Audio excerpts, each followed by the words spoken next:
It's a good thank you. Thank you. I just did all of that with no sound. So thank you so much, Rod. I'm going to start this all over. My mic was muted. I don't know why. Thank you. So I'm like, I think I should look at the chat box for just a second, see what's going on. And there's a comment in there saying, you got no sound. And then I look over, my microphone was muted. So what I just said for the first 5 minutes, I'm almost wondering if I should start all over, but because people are going to look at the first 5 minutes and go, what's going on here? And it might be better just to simply start this whole thing over. So I'm just going to keep going. And I hope if you're watching this, that you realize the first 5 minutes or whatever of this recording don't have any sound. But I'm going to go ahead and pick it up from there. Thank you for letting me know that the sound wasn't working, Rod. I appreciate that. And thanks for sticking with me, those of you guys who are watching this live. So here we go. Let me kind of just begin.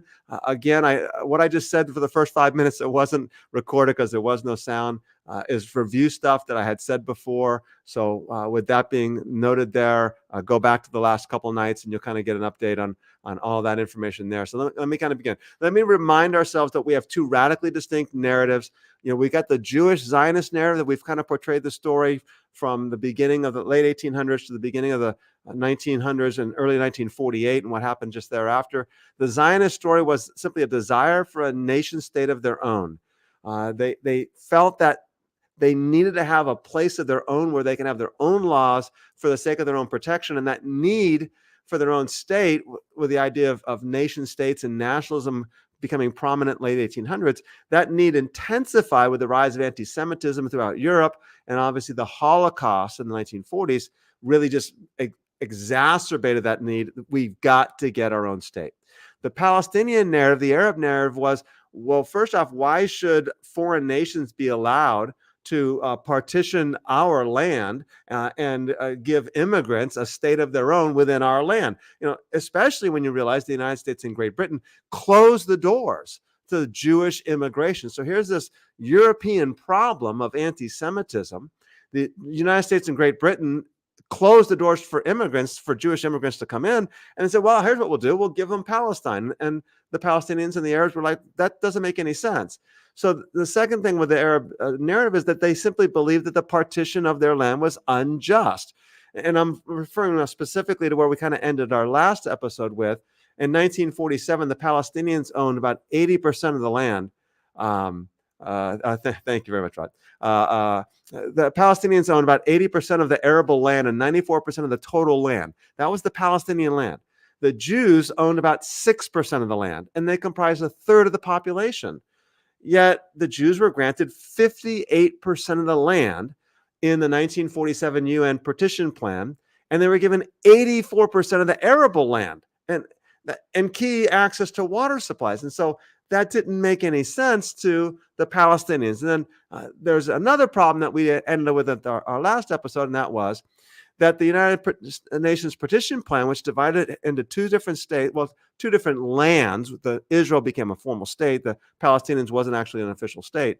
But in the Jewish land, the land that was designated for the Jewish people, there were almost 50% of the people living in that land were Arabs. And this becomes a significant problem for the people of Israel and the new state of Israel. And as we discussed a little bit before, and we'll discuss more as we proceed tonight. Now, what happens then is May 14th, 1948 becomes Israel's Day of Independence, and it's a day of celebration. We've got our own state. We've succeeded 3 years after the Holocaust has ended. Hooray, what a great story of victory. But May 15th, the next day, becomes known as the Nakba, and you may have heard that word. It means the catastrophe. The idea being that many of the Palestinians lost their lands and their homes. 700 to 750,000 Arabs were removed from the land. 531 Arab villages were destroyed, and 11 urban neighborhoods were emptied. And the Palestinians refer to this as the ethnic cleansing. There's an Israeli historian, Ilan Pappé, who actually wrote a book called The Ethnic Cleansing of Palestine. Israel claims that they left as a result of a war. So you have these two kind of narratives going on here, again, with what really becomes the first significant issue. And that first significant issue is the issue of the refugees. So again, you got about 750,000 refugees that were displaced. 75% of the Palestinian Christian and Muslim population in mandatory Palestine were either fled or expelled from their homes.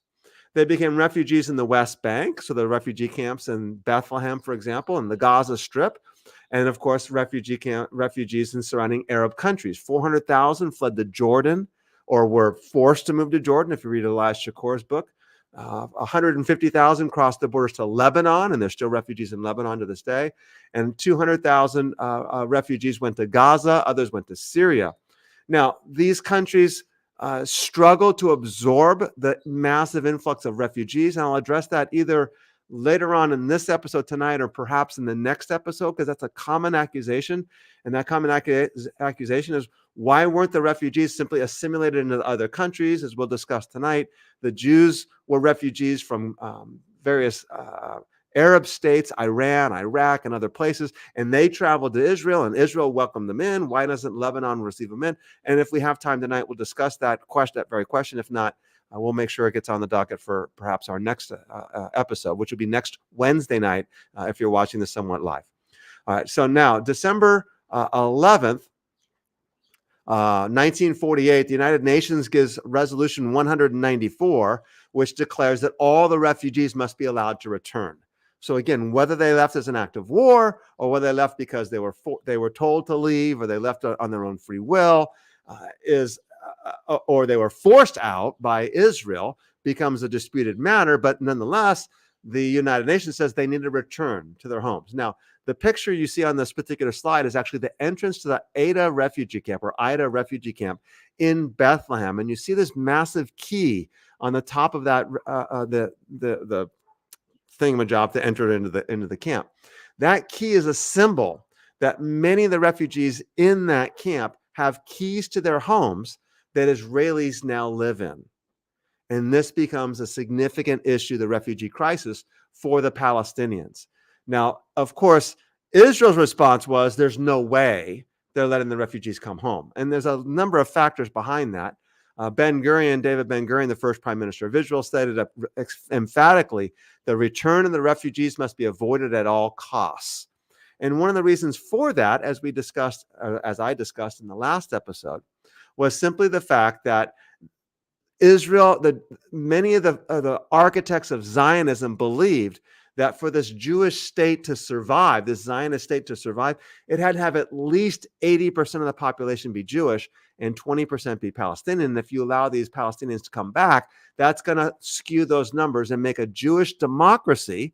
And we'll discuss the idea of a Jewish democracy, which is kind of an oxymoron a little bit, in our next episode or the episode after that also. So that was one of the factors that we cannot allow these refugees to return home for this particular reason. Now, in all the peace deals, especially the ones from 1967 on, and you may have heard of all the different, the Oslo Accords and Camp David, one of the negotiating issues for the Palestinians is the right of return for the refugees. And Israel has had a strong policy since the beginning. That's a non-topic. We're not ever going there. And the Palestinians say this is a requirement. And so you can see why there's this inherent conflict, that how are they going to resolve this conflict if they can't even agree on this very basic issue, which is one of the central issues. Now, you may also have heard, this has come up in the news quite a bit recently. It's called UNRWA, the United Nations Relief Works Agency. It's actually, the longer title is the United Nations Relief Works Agency for the Palestinian Refugees in the Near East. In other words, it's specifically a United Nations Relief Works Agency for the Palestinian refugees only. It was actually have their own branch of the United Nations and endeavored specifically to address the Palestinian refugee crisis. Now, UNRWA actually employs about 30,000 people. Most of them are Palestinian refugees. So the idea of UNRWA is to provide employment and relief directly to the refugees, whether they're in Gaza, whether they're in the West Bank, or wherever they may be. And its mandate has been broadened to include education, healthcare, and social services. So the funding to UNRWA is actually very significant for the well-being and survival, really, of the refugees, whether they're in Gaza or, again, in the West Bank. Now, Israel claims that they're not actually refugees. Again, they were people who left because of a war, and that's not what a refugee is. And you attacked us. You left because we responded back, and it's your fault. So they don't consider them refugees. And so this is one of those issues that Israel looks and says, if you guys acknowledge the refugees, then you're really undermining our conviction. So you have this Israeli narrative, the Palestinian narrative, and the Israeli narrative says, we cannot recognize the refugees, and you shouldn't either. And so that's what happened when Donald Trump came in and said, we're actually not going to fund UNRWA any longer. He was giving a concession to Israel and to the Jewish kind of the Jewish contingency, saying, okay, but the United States was one of the primary funders of UNRWA, and you can see the humanitarian crisis that actually arises over this. That's also why, if you're aware of what's happening like in the present day, one of the claims is that there was about 13, I think it was 13 people that worked for UNRWA, the 30,000 people that worked for UNRWA, that were actually Hamas operatives. And because of that, the United States and others said, oh, well, if workers for UNRWA were operatives of Hamas on October 7th, then we're not going to fund UNRWA any longer. And you can understand the humanitarian crisis that's going on in Gaza as it is, because food and everything else was not allowed into Gaza. And then you defund UNRWA. Well, now we have an even greater humanitarian crisis. Now, you'll also notice, by the way, that very quickly, as a side note, Trump also made the decision to move the embassy from Tel Aviv, the United States embassy, to Jerusalem. And again, that actually was a very significant thing, because what was happening was, since 1967, and we haven't gotten there yet, Israel gains control of East Jerusalem, and they claim that it was our capital. Trump says, okay, great, we'll recognize it as your capital. We'll move the embassy to Jerusalem. The problem with that is that Jerusalem's claimed as the capital for the Palestinians also. It's supposed to be a shared capital. Again, one of the issues when it comes to negotiating a peaceful resolution to this conflict, the refugees is there, and Jerusalem is a shared capital. As soon as you move the embassy, the American embassy, to Jerusalem, you're saying, we recognize it as the capital for the Jewish people, Israel, but we don't recognize it as the capital for the Palestinian people. That's why I was a member of a delegation. We went to the State Department in 2018, I think May 1st. On May 14th, of course, the day of independence for Israel, Trump was going to move the embassy to Jerusalem, and we went and spoke to Trump's advisor on religious affairs. We had a group of evangelicals, and we said, and his advisor on religious affairs was an interesting woman. And she says, so what can I do for you guys? As we sat down in the State Department, and we said, well, we are evangelical leaders, and we don't support the idea of Trump moving the embassy to Jerusalem. The idea was Trump was doing that maybe to pacify the evangelical voter. So we're like, hey, we're evangelicals and we don't support this. And her response to us was, that's a done deal. Anything else you want to discuss? Again, we had like a 45-minute meeting with her, and that was off the table. So we said, well, hey, how about, the next time Vice President Pence goes to visit Israel, he also goes to visit the Palestinians, and so we had this conversation about how they can also represent the Palestinians and the Israelis and give kind of greetings to both sides. The idea being that when you move the embassy to Jerusalem, it's a slap in the face of the other party. And that is a hindrance to bringing peace into this issue. So again, the Zionists then going back, the Zionists claim that the refugee crisis is simply not their fault. And they also claim, and I'm sure this might come up in my conversation with Darrell Bach on Monday next week, on the 25th of March, because he's made this claim a number of times in conversations that I've had with him. And that is, why don't the other nations take in these refugees and solve this problem? It can go away. And the answer actually is not that simple. It's very, very complex. And again, if I can get to the issue tonight, I will. If not, I'll get to it tomorrow. Next Wednesday in episode number 4. But there's another important factor that I think it's worth mentioning, and that is the idea of Jewish refugees. Another thing that's often noted by the Israeli narrative or the Zionist narrative is, hey, we aren't the only refugees, because as soon as Israel became a nation in 1948, they started getting expelled from other Arab nations. And this is what the Israeli claim. Jews from many of these countries were expelled as a response of these countries to the expulsion of the Arabs from Palestine. Now, they also claim we absorbed the Jewish refugees into Israel, so why can't these other countries absorb the refugees into their countries? The non-Zionist response, or the Arab or the Palestinian response, is that many of these countries, the Jews weren't actually forcibly removed. For the most part, it appears historically that they weren't forcibly expelled. Some of them left for a variety of reasons. One was, well, they wanted to emigrate to the new Jewish country. And so why not do so? Of course, most of them, I think, as far as I understand, wanted to stay where they were, but some of them left because, well, they weren't expelled yet, but they felt or feared that anti-Semitism was going to come to Iran or Iraq and these other places. And so they left as a precursor to being expelled in anti-Semitism. And then, of course, they came into the state of Israel. Actually, I'm looking at my notes here. I have a comment in my notes here about why don't the other nations take in these refugees amongst them. One of the problems becomes this in terms of why doesn't Lebanon, why doesn't Syria, why doesn't Jordan take in these refugees? First off, some of them did, especially Jordan did. Jordan took in some of the refugees. They became Jordanian citizens. But some of these countries, for one, the Arabs of Palestine are not the same as the Arabs of Lebanon. There's a cultural, ethnic, religious identity that's different amongst them, that they're not the same. Whereas the Jews had commonality, at least with the immigrants from Europe and elsewhere in the state of Israel. But the other thing actually that's significant to understand is that there's a delicate balance in many of these countries, Lebanon in particular, a delicate balance between the Christian and Muslim representation in the country. I think Lebanon has like a population of 8 million, if I'm not mistaken. It's been a number of years since I've studied this specifically. And I think it's like 70% Muslim, 30% Christian.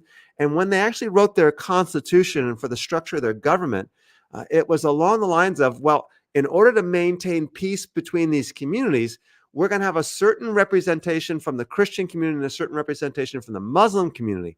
If you welcome in the million Palestinian refugees, and now it's over 1 million refugees in Lebanon. If you welcome them in, most of them are Muslim, and it will start to throw off that balance that was necessary for keeping security and peace in Lebanon. So there's factors like that are involved. Other factors were, hey, these refugees are coming in and they're starting to rent apartments and everything else. And what that did was it jacked the prices of rent up. And so now the average person in Lebanon can't afford to rent an apartment because there's less apartments available, supply and demand. They started taking some jobs, and now Lebanese don't have access to some of their own jobs. They're being put out of work. So there was a number of economic and geopolitical factors as to why some of these countries didn't bring in the refugees. The other thing I think that's important to note, and that is the refugees didn't want to be absorbed into these countries. They wanted to go home.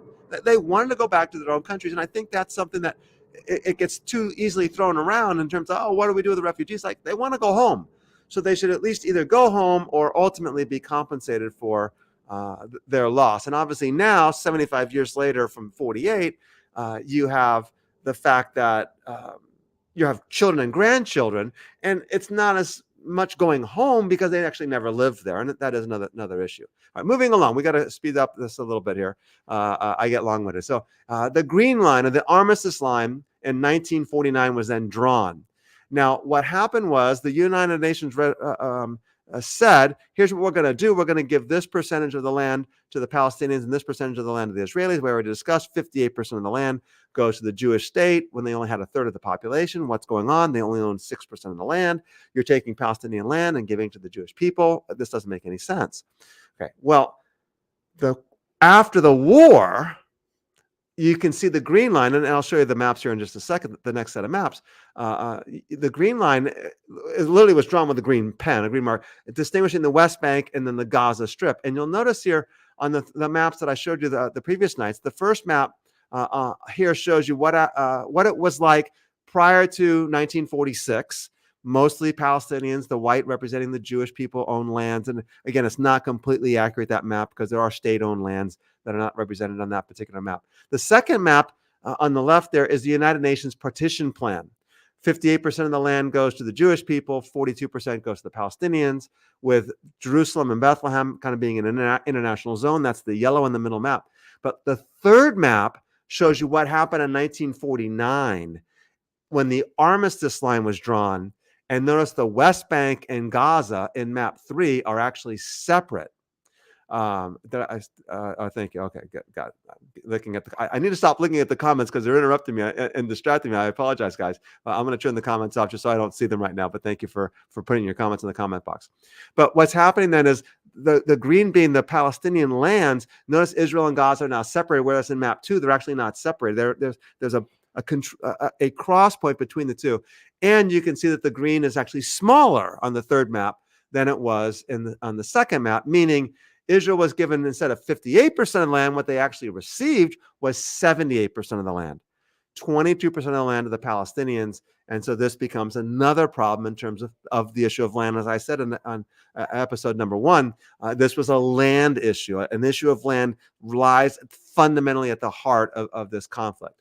Now, again, we'll go to what we said on number 1, and that was the miracle of the war of 1948. And I gave an anecdote either in episode 1 and episode number 2 on that. Many Israelis and even some Christians point to the miracle of 1948.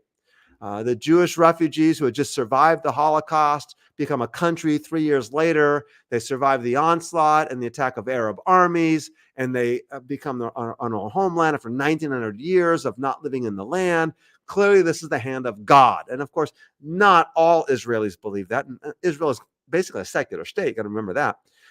But some do. And of course, many of the evangelicals, many of the Christians, and the dispensationalist end times ideas were kind of thrown onto this, especially with Hal Lindsey's book in 1970, The Late Great Planet Earth. This is the hand of God. Now, it's also important to note here that there are Orthodox Jews in America, and I'm not sure if they're elsewhere or not, who actually oppose the modern state of Israel, because in their minds, the belief is that only the Jews can only come back to the land when the Messiah brings them back to the land. They certainly are not going to come back to the land as a result of war. And since this victory was a war, it's simply not the hand of God. So that's something interesting now.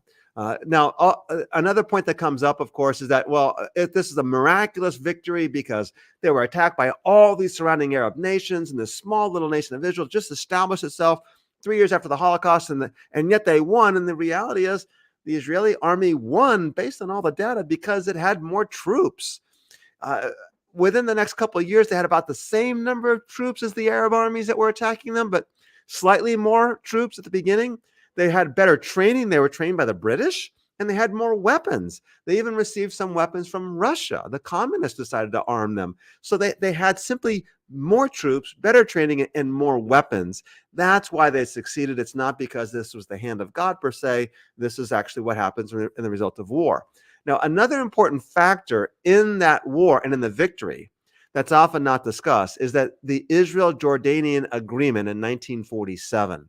You see, if the Arab nations surrounding Israel attacked them and it included Jordan, then the new state of Israel would have had a problem, because the Jordan army was significant enough with the other Arab armies, Egypt and other armies, to actually maybe do some damage and maybe threaten the state of Israel. So Israel actually made an agreement in 1947 with King Abdullah, and it was a secret pact that said, here's what we're going to do. You will not join the Arab armies in attacking Israel, at least not in the lands that the United Nations gave to the Zionist state. So if there's a war taking place in those lands that the United Nations says are ours, you will not attack. And here's what we'll do. The West Bank, the stuff that the United Nations says belongs to the Palestinians, we'll let you have control of that. So the West Bank actually became under Jordanian control. And if you lived in Palestine at the time, you actually got a Jordanian visa. What, you know what I mean? A passport. That's what I want. So that secret pact actually was not known at the time, but that's another reason why, again, this was not a massive successful victory in war because of the hand of God, but maybe because they simply had a bigger line. Now, this also, however, becomes a problem for the state of Israel. And that is because the West Bank falls completely under the control. Actually, I'm going to go back to that map here for a second here. Notice that in this third map, there's no yellow spot, international spot around Jerusalem. Jerusalem didn't become it became part of Jordanian control. And what that meant was that Israel actually has no access to Jerusalem. In fact, for the first time since the Roman era, they have no access to Jerusalem and obviously the Wailing Wall and Bethlehem and these sites that were at Hebron, which were important sites for the Jewish people. They have no access to that, and that became a problem for the Jewish people. So this leads us now to the next significant factor, and really the modern crisis. Now, I hope I've given you enough of historical context of the two narratives that are going on that led to where we're at today. But where we're at today really has two major issues added to these narratives, and that is the issue of occupation and the issue of settlements. And these are extremely, extremely important. Now, before I go on there, let me kind of give you a commercial announcement again. Determined Truth, if you go to determinedtruth.com, you can get access to the blog. Click on the blog tab. I have a whole bunch of articles on Israel-Palestine and all that good stuff there. I have articles on all kinds of other topics. You can look them up there. If you go to the podcast tab, you see that we've been doing a series on the book of Revelation for more than a year. We've got 200 or 300 other podcasts there, all accessible that you can download, available on Spotify, iTunes, and anywhere else you get your podcast. We also have a YouTube channel, and I want to encourage you to sign up for the YouTube channel and subscribe if you haven't already done that. The more subscribers that we get, the more hits that we're going to get, the more YouTube's going to go, oh, this is an important site. Let's make sure we promote their work. It just really helps promote what we're doing. So subscribing to that and subscribing even to the blog, that's a little bit more complicated how you subscribe to the blog. But if you subscribe to the blog, when you click on a blog and it takes you to Patheos and you subscribe on the blog, what it actually does is it notifies you by email whenever I give a new post. And that's all it is. It says sign up for the newsletter. It's not a newsletter. It's simply an email reminder. Hey, Rob gave a new blog, which I typically do every single Monday, but not always. I think next week there will not be a blog. So we're a 501c3, a nonprofit. Our conviction is that the church today in America is fractured and broken, and many young people especially are leaving the faith altogether, and they don't know where to turn. You hear this word deconstruct so often. Now, I'm deconstructing my faith. I think it's the wrong term. I think we need to reconstruct our faith around Jesus and the kingdom. I think the church has lost sight of the gospel of Jesus and the gospel of the kingdom and the idea of Jesus as Lord and Jesus as the King. And that's what a lot of my blogs, the podcasts, the YouTube, that's what we're really trying to promote is this is what the gospel and the kingdom looks like. And I think it's really appealing, especially to the people that have become disenfranchised with the church. So I want to encourage you to support our ministry as much as you can. Also, of course, on the determinedtruth.com, you'll get the links to all the upcoming podcasts and the different live streams that are coming up. And again, next week on Monday, I'll be discussing all of this with Dr. Darrell Bach, who's a Christian Zionist, and you'll see his ideas and my ideas and how we go back and forth. Okay, moving along. Here we go. As we're running long again today. Again, 6 minutes without sound might do that to you, right? So here we go. 1967, the Six-Day War, June 5th to June 10th, 1967. Israel launches what they call was a preemptive attack. What obviously other nations say, no, Israel simply attacked us without warrant. They claim that Egypt and the surrounding countries were amassing troops on the border in order to attack Israel. It is true that Egypt had moved some troops to the border, but they were actually defensive troops. Very few people today actually support the idea that this was a preemptive attack in terms of historians, but nonetheless, Israel used this as a pretense for going into war, and they said, we are under threat, and they launched an attack, and in 6 days, it's an incredible feat. They defeated the Egyptian, the Jordanian, the Lebanese, and Syrian forces. And so what you see now here on this particular map, as you can see, they gained control of the entire Sinai Peninsula from Egypt. They gained control of the West Bank from Jordan. They gained control of the Gaza Strip, of course, as well. And also, of course, up here in the north, you might not see it too well on the smaller map, but they gained control of the Golan Heights from Syria. And this is actually very insignificant. One of the reasons why the Golan Heights was especially important was because this is where the source of the Jordan River is. So the Jordan River actually exists above the Sea of Galilee and below the Sea of Galilee. It's the same river. And the origin of that river is up in the Golan areas. And so they want to have control of that for that reasons, as well as, of course, control of the high ground. So now what's happened then is Israel not only want to control of the water sources, they also want to control of the higher territories here. So let me continue on here. What happened, however, was they actually gained control. They became the occupying power of the Gaza Strip, the West Bank, and of course, East Jerusalem. In other words, occupation basically is a military control over a foreign civilian population, and it's intended to be temporary. Again, Israel's claim was we did this here as a temporary thing because we were under threat, and we needed to have control for this purpose, and especially of the high ground. If you know the geography of the land of Israel and the West Bank is mostly mountainous. It's the hill country of Judea and Samaria, right? The lower areas, the coastal plains, was what the nation of Israel actually was constituted of. And they said, we're worried about Iran sending jets over, and that we can't tell if they're coming because the hills are in the way. We need to control the high ground, the Golan Heights and the West Bank for that purposes, as well as control of the water. So now what you have then is these dual narratives, as I mentioned before. I'll go over this kind of quickly here, that Israel said it was a war of self-defense. We were afraid of being attacked. And so we attacked them before they could do harm, which by law, international law, would actually be a legal justified reason for going to war. Of course, I think many officials today recognize that that's not what was happening. The 80,000 troops in Egypt that they moved to the border was not a sufficient number to threaten Israel. They were mostly a defensive force. This is not probably a preemptive attack. The Arab response, of course, is that this wasn't a preemptive attack. It was a war of aggression, and Israel needs to return the land. And now this becomes the whole problem. What this means is that since this war of 1967, Israel has remained the occupying force. In other words, they didn't leave. They attacked these lands, they gained control of these lands, and they didn't leave. Now, they did leave the Sinai. They gave it back to Egypt. That's fine. They gave the Sinai Peninsula back to Egypt. But they annexed the Golan Heights from Syria. They said, it's ours. They annexed East Jerusalem, and they remained the occupying force of Gaza and the West Bank.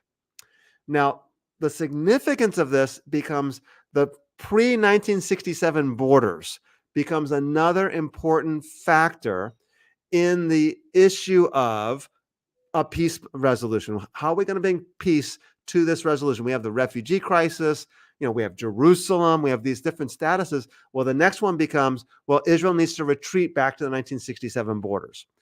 And again, notice each one of these peace deals, the Palestinians are getting less and less and less of the land. The Peel Commission gave them more land than the United Nations partition did in 1947, which was more land than what they actually got in 1949 after the armistice line the Green Line was drawn. And now they're looking for even less land. Each time the Palestinian land actually becomes smaller and smaller. Now, Israel thought that not only was this important for defense purposes, but of course also for the reunification of Jerusalem. Again, Jerusalem had not been in their control since 49, and the armistice line was drawn, or access to Jerusalem at least wasn't available to them. And so they wanted to reunify West and East Jerusalem. And again, they annexed, meaning East Jerusalem wasn't just accessible to them as an occupier. They made it part of Israel, and they reunited it. And here's an important thing to understand. See these two pictures here? What you see on the right-hand side is the Wailing Wall, of course, black and white, before 1967. And what you're going to notice in front of the Wailing Wall, this is the Wailing Wall, this is the Temple Mount up there, is Arab houses, an Arab village. What you see on the left-hand side is the Western Wall Plaza today. So not only did Israel annex East Jerusalem and gain control of all of this area, they actually demolished an existing Arab houses to build this plaza to make it even more accessible for the Jewish people. So again, this is just another factor contributing to the issue of justice and the concerns of all these people. So the Palestinian narrative then becomes simple. These are occupied territories. This is a war of aggression, and Israel needs to give the land back. And because of the occupation, Israel has continued to have serious issues of justice in terms of what's happening in the land of Palestine. And I'll discuss this in my next episode as we're running a little bit low on time here. So let me kind of go a little bit quickly through the last couple points here, and that's this. In 1967, you created another wave of Palestinian refugees, except it was not to the same level as what happened in 48. Many of the refugees left. Some of the refugees left some of the land because of the war, but many of them stayed. Now, it's important to remember that even if this was a war of self-defense on Israel's part, a preemptive strike, it's land that they captured as a result of war that they're required by international law to give back. And so the Palestinians are like, hey, they need to give it back. Of course, the United Nations gave another resolution. Resolution 242 says you need to give the land back. It belongs to the Palestinians, and they have to have it. They did return the Sinai to Egypt. That's okay. But they need to go further than that. They did not return the West Bank and Gaza to the Palestinians. And so that becomes one of the significant issues then. Now, also in this conversation, what you're going to see then is, I'm trying to look at my slides here, and it's kind of hard to see. 1967 then began this era of occupation. And what that meant was the Palestinians now live under a foreign military. Their movement and almost every aspect of their lives are actually under strict military control. Again, Israel claims that this is important because they are worried that the Palestinians are going to blow them up, so they keep them under tight control. That control is, easy to say, oppressive. It is intensely oppressive. We did a podcast. I didn't look this up before. And about 2 years ago, I'll look it up maybe for the next live stream, with Daniel. I think it was Daniel Menayer. I always get the sons of Salim Menayer wrong. I apologize for that. But talking about how there is actually a program for internationals to come over. It's called the International Accompaniment Program. And internationals come over to the West Bank and they accompany children to school. Now, like, why do they need internationals to accompany children to school? Because in order for children to go to the school, they have to go through one or more checkpoints, Israeli checkpoints. Whether this is in the West Bank now, to go from their house to a school downtown, they have to go through a checkpoint. Well, guess what? Children get harassed, severely harassed, and they're traumatized. And the teachers say these kids are worthless at school for the first several hours of the day, if not the entire day. But when an international accompanies them, then they are not harassed, because the Israeli soldiers look and see a person from Germany or Norway or the United States, and they don't harass the children. So you can see how oppressive this occupation actually is, and we'll discuss that in the next episode, because I think that's a significant thing that's going on. Now, for the Israelis, of course, their claim is that, well, this is not a war of self-defense. That this is a war of self-defense, and that they need to maintain control over the occupied territories because the Palestinians are a threat and a danger to them. And this becomes a significant and serious issue in terms of what's going on today. And there's a lot more to discuss that I'll go over in episode number 4. And we might have to do a 6th episode, as I can see that I'm running low on time. All right, now, settlements, of course, become the last issue here. I'm going to finish up. I've got a class, a Bible study, a Zoom study that starts in 1 more minute here. But settlements become another issue, because what happened was Israel not only became the occupying power in 1967 over the West Bank, and it's an oppressive military occupation, they actually began moving their population into the land. And this becomes a very significant issue. Settlements are, and you can see an Arab shepherd looking at an Israeli city in the background of this picture on Palestinian land. So settlements are Israeli towns or cities built in the occupied territories. In other words, Israel doesn't just continue to maintain a military presence in the West Bank. They began moving their own people into the West Bank. And I'm going to go over that in much more detail. But this becomes a serious obstacle for peace because, again, if the issue is Israel has to withdraw to the 1967 borders, the question becomes, how do you do that when there are today 700,000 Israelis who now live in the West Bank? If you withdraw to the 67 borders and make a 2-state solution, what do you do with 700,000 people? You can't uproot them. You can't move them out of their homes. But these settlements are actually a confiscation of Palestinian lands and Palestinian villages and farmlands And they build massive cities, so much so now that there are 700,000 Israelis. And I think this is the massive obstacle to peace. And the idea that Israel wants to live in peace with the Palestinians, well, I think maybe they do, but if they did, they would stop building settlements. And I wrote a series of blogs, I'll finish up with this, back in, I think, June of 2022, in which I said, the status quo is not the status quo. And what I meant in those, I think it's 7 blogs, was right now in July of 2022, there's nothing happening. There's no massive uptick in violence. It seems relatively peaceful. We got the status quo. Hamas is staying over there. Israel's staying over there. We're okay. And it's just, no, actually it's not, because every day that goes by, more Israeli citizens move into the West Bank, forcing Arabs out of the West Bank. You see, the reason why Israel didn't annex the West Bank is because to annex the West Bank means you now include millions of Palestinians into the state of Israel, and they don't want that because it upsets the Jewish democracy idea. They just simply couldn't absorb these Palestinians into the land. But instead of doing that, what they seem to be doing is they have been pushing the Palestinians out and taking over the land without the people. And that becomes one of the serious issues. All right, so the next episode, I'm going to talk about these issues of justice and injustice, a little bit on both sides, but especially what's happened since 1967 with the building of the settlements and the occupation and what all that means and why the Palestinians would resist. We'll talk a little bit about Palestinian resistance and the intifadas, which does not mean violence necessarily. And then the 5th episode, we'll look at where do we go from here. And to be honest with you, that's kind of a short episode because I don't know where we can go from here. I really don't.